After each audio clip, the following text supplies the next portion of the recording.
میرے اپنی زندگی میں نے امام سے نظر کیا تھا کہ اگر میرے اس اقتصادی پہلو میں اگر آپ میری مدد کریں گے،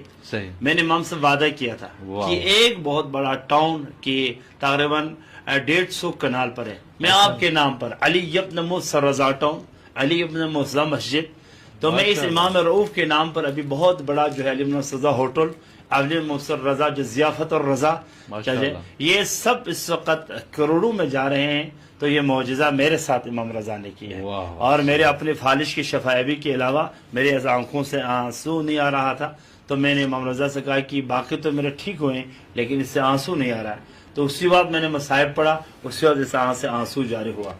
اور میرے اپنے فالش کی بار اس کے علاوہ جو اس وقت میں معاشرے میں فعالیت کر رہا ہوں، سارے امام کے دروازے پر گیا ہوں، لیکن میں نے امام رضا سے وعدہ کیا۔ ہمیں یاد ہے آپ جب یہاں پر آئے تھے 40 کے دنوں میں، آپ نے ایک بات کہی تھی امام کے لیے کہ میں امام سے مانگ کر جا رہا ہوں، انشاءاللہ مولا دیں گے، میں دوبارہ آؤں گا۔ بس یہی جو آپ بھی ماشاءاللہ گواہ ہے، اس وقت جتنے میرے سسٹم چل رہا ہے جی بی کے اندر، یہاں چرچ کے شعائیں پھیل جائیں گے اس وقت، سب امام رؤوف کی وجہ سے۔ اور میں نے اپنے ٹاؤن کا نام بھی علی ابن موسیٰ رضا ٹاؤن کچورا، علی ابن موسیٰ رضا مسجد، علی ابن موسیٰ رضا آفس، علی ابن موسیٰ بزنس، علی ابن موسیٰ رضا ہوٹلز، 2 بڑے ہوٹل بنا رہا ہوں، اور دونوں کا نام میں نے علی ابن موسیٰ رضا۔ اچھا، امام رضا بھی نہیں رکھا، میں نے پورا نام اس میں اعظم رضا لقب ہے، علی ابن موسیٰ رضا،